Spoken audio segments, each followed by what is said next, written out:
into the boarding houses set away from the more popular and expensive inns around Orc's Head Square. It was typical that on a night when they needed them most, the usual drunkards simply weren't around to hand their tithes and tips to those who needed them more. The cloaked head moved to look down the street.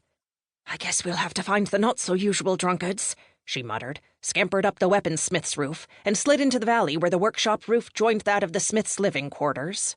She hoped none of the apprentices were having a sleepless night. It would only take one to realize that the soft sounds overhead weren't rats, and for the smith to call the guard. Moving silently, she ran along the ridgeline, threw herself across the intervening street, and twisted in midair to reach the roof of the clawed cup.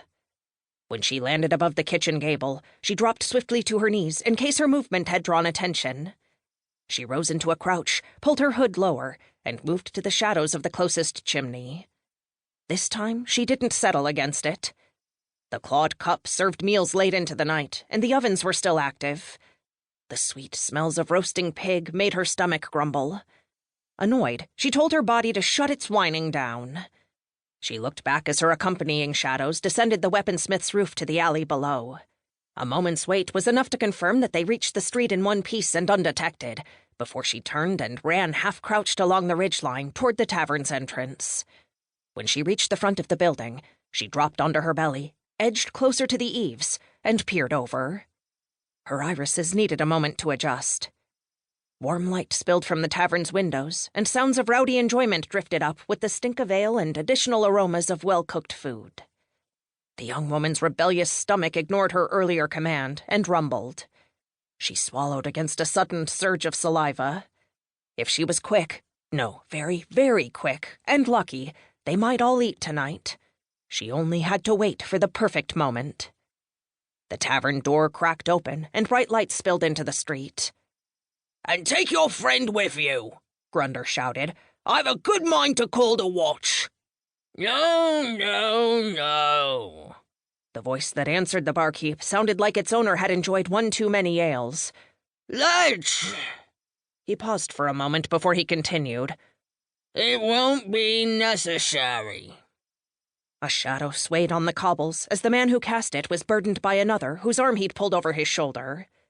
"Make that 12 ales too many," the girl thought, her grin feral in anticipation.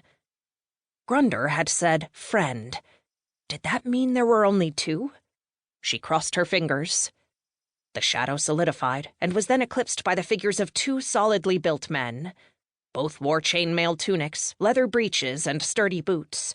Neither wore helmets, not that it would make a difference.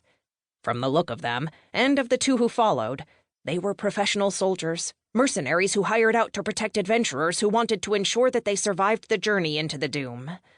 All wore belt knives, and 2 had swords strapped to their hips.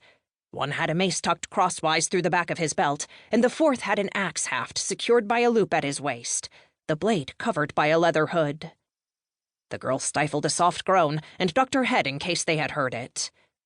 Her shoulders slumped. Why does it have to be mercenaries? Unfortunately, they were still the best marks she'd seen all night. A swift glance showed that the moon had almost reached its zenith. They were probably the only marks she would see that night.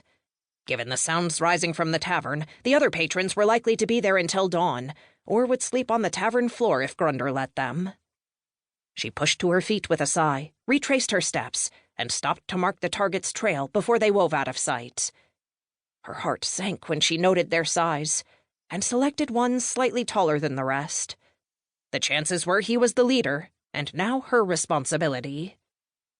Her gaze followed them as they turned away from Orc's Head Square and along the road that would take them past Steel and Shields, and possibly True Shot. Hidden in the shadow of her hood, a frown creased her brow. If they kept going that way, she had a very good idea of their destination. Slowly, she moved forward and tracked their progress by their heavy tread and the jangle of their weapons. They reached the corner and continued, and the girl breathed a sigh of relief, hurried to the end of the roof, and increased her pace as she approached. The mercenaries came into view, wove unsteadily past the front of True Shot, and continued. The girl smiled. There was only one doss house in that direction, and she knew a shortcut. After a low whistle, she stamped her foot hard on the roof, drew a deep breath, and raced forward.